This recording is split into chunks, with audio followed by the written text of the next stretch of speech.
नमस्कार दोस्तों एंड मेरे डियर स्टूडेंट्स, सीआईडी एकेडमी में फिर से आप सभी का स्वागत और अभिनंदन है। आज का हमारा इतिहास का अगला टॉपिक है जो बहुत ही इम्पोर्टेंट है। मैं भी उम्मीद करता हूँ कि जब भी आपका बेसिक लेवल से किताबें इतिहास की बनती हैं या फिर किसी भी तरीके की आपकी किताब पुरानी पूछी जाती है तो उम्मीद करता हूँ कि इन दिए गए कंटेंट में से ही पूछी जाए और जो वेरी इंपॉर्टेंट होगी मैं लेक्चर के दौरान उसको टिक कराऊंगा। उसको स्पेशली आप उसको तो जरूर ध्यान दें। बाकी बुक्स का चार्ट आप देख पा रहे होंगे, मैं बुक्स को समझाने का प्रयास करता हूँ और जो इम्पोर्टेंट है उनको देखें।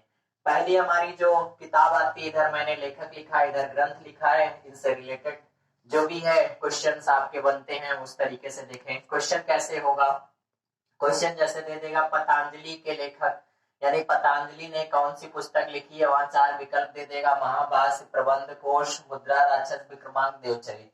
तो आपको इनका राइट आंसर टिक करना होगा या फिर यही अपोजिट कर देता है, कहता है महाभाष्य के लेखक कौन है या फिर दिए गए ग्रंथों में से कोई भी आ सकता है। तो चलिए हम पहला ग्रंथ के बारे में चर्चा करते हैं।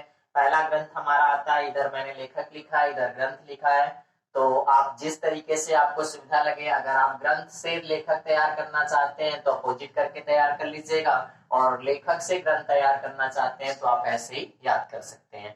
आइए देखिए, पहला क्वेश्चन आपका जो बनता है, पहला बुक या ग्रंथ के बारे में बात करें तो आपका नीतिसार ग्रंथ के लेखक कौन है? कामांतक जी हैं। राजतरंगिणी के कल्लड़ हैं। प्रबंध चिंतामणि के मेरुतुंग हैं। और इसके बाद आता है आपका प्रबंध कोश के राजशेखर हैं। महाभाष्य पतंजलि जी का है। इसको आप वेरी इंपॉर्टेंट टिक करिए, ये अक्सर पेपर में पूछा जाता है। इसके बाद मुद्रा राक्षस है विशाख दत्त की, ये भी इंपॉर्टेंट है तो आप इस पे वेरी इंपॉर्टेंट टिक कर लेंगे और इसको ध्यान देंगे। फिर इसके बाद आता है विक्रमांक देवचरित, बिल्लड़ द्वारा रचित है। इसके बाद नौसाढ़ चरित पदम गुप्त के द्वारा रचित है। कुमार पाल चरित्र जो ग्रंथ है हमारा वो हेमचंद के द्वारा रचित है। नेक्स्ट पृथ्वीराज विजय, ये आपका जयानक भट्ट की है। और पृथ्वीराज रासव जो है वो आपकी चंवरदाई की है। तो स्पेशली ध्यान दीजिएगा, कभी कभी कुछ ऐसे ग्रंथ होते हैं हमारे जो बहुत हद तक मिलते हैं बट माइनर डिफरेंस की वजह से आंसर आपका अलग हो जाता है, तो आप ध्यान देंगे। यहाँ पे क्वेश्चन पूछा गया है, यहाँ पे यानी दिया गया जो ग्रंथ है वो आपका पृथ्वीराज विजय है तो जयानक भट्ट है, और वहां ऑप्शन आपका चंवरदाई दे देता है और हम पृथ्वीराज रासव के जल्दबाजी में गलत कर देते हैं। नेक्स्ट हमारा है भारवी, भारवी किरातार्जुनियम, शूद्रक, मृतकटकम, वसुबंध, वासोदत्ता, अमर सिंह, अमर कोश, इंपॉर्टेंट टिक करिए। विष्णु शर्मा का पंचतंत्र बहुत बार एग्जाम में आ चुका है, उम्मीद करता हूँ फिर से ये एग्जाम में रिपीट होगा। इसके बाद कामसूत्र आपकी वात्स्यायन की है। सूर्य शतक जो ग्रंथ है आपका मयूर का है और इंपॉर्टेंट चेक करिए आप इसको, चंवरदाई जो है पृथ्वीराज रासव द्वारा लिखित है। कल्पद्रुम लक्ष्मीधर की है। हरिकेल जो है विग्रराज की है और इसके बाद 10 रूपक आपका धनंजय का है। तो उम्मीद करता हूं मैं ये पूरा चार्ट आपका कंप्लीट हुआ। कुछ ग्रंथों के बारे में हम अभी चर्चा करने वाले हैं, कृपया आप इसको स्क्रीनशॉट कर लें और या इजिली नोट कर लें।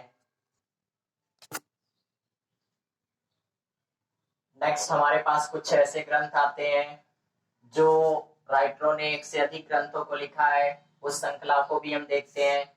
2 से 3 ग्रंथ हैं बट उनको भी देखना जरूरी है क्योंकि उनमें कोई ना कोई इंपॉर्टेंट मिल जाता है। अब यहाँ पे देखते हैं हमारे पास जिन्न सेन है, इनके द्वारा आदि पुराण लिखा गया है।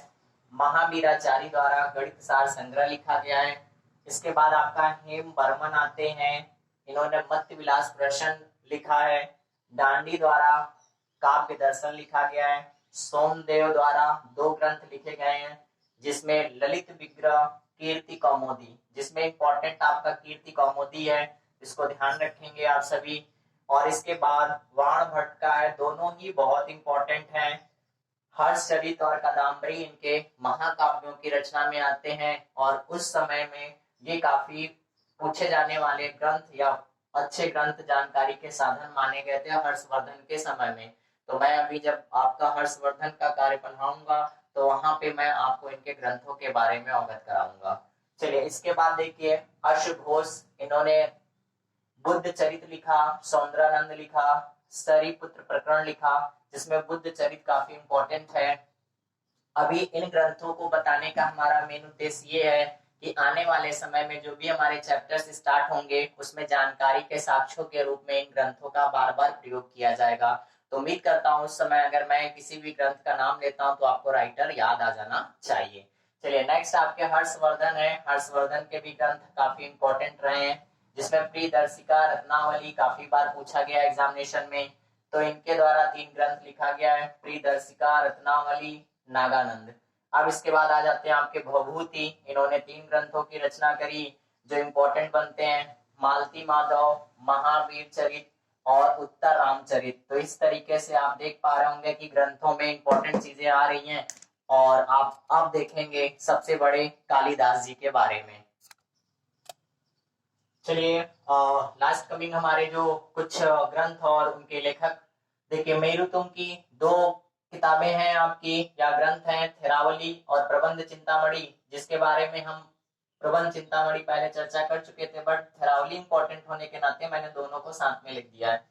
इसके बाद हमारा आता है वसुमित्र का आपका एकमात्र ग्रंथ है महाविभाषा शास्त्र। तो यहाँ पे आपका सबसे इंपॉर्टेंट आप क्या जाते हैं, हमारे कालिदास जी, जिनके हर एक ग्रंथ कई बार एग्जामिनेशन में पूछा गया है और ग्रंथों की वजह से इनको भारत के शेक्सपियर के नाम से कालिदास जी को जाना जाता है। चाहे वो नाटक हो, चाहे ग्रंथ हो, चाहे जिस सेक्शन में आप अगर देखें तो साहित्य में इनका कोई जोड़ नहीं है। इनके इसी वजह से ग्रंथों को मैंने सामने लिख रखा है। इनके 6 ग्रंथ हैं और ये 6 के 6 ही इंपॉर्टेंट है, जिनको आप बहुत अच्छे से लर्न करें। और इसको जरूर ध्यान में रखें कि अक्सर अगर कालिदास जी के बारे में कोई चर्चा आएगी या एग्जामिनर आपका कालिदास जी को पॉइंट बनाता है इंपॉर्टेंट की दृष्टि से, तो इनका ग्रंथ जरूर कोई ना कोई वहां पर जरूर पूछा जाने की उम्मीद होती है। आइए पहली जो है आपकी मेघदूतम है, फिर कुमार संभव है, ऋतु संहार है, विक्रमोर्वशीयम है, अभिज्ञान शकुंतलम है, मालविकाग्निमित्रम है, जिसमें आपका एक नाटक के रूप में अभिज्ञान शकुंतलम काफी फेमस है, शकुंतलम। और इसको ध्यान में रखेंगे। आप सभी देख पा रहे होंगे कि जितने भी आपके पास ग्रंथ दिए गए हैं, मैंने उम्मीद किया कि वह सारे इतिहास के ग्रंथ जो लगातार एग्जामिनेशन में पूछे जा रहे हैं और इनको बहुत अच्छे से आप तैयार करें, इनका बहुत प्रयोग होने वाला है। थैंक्स।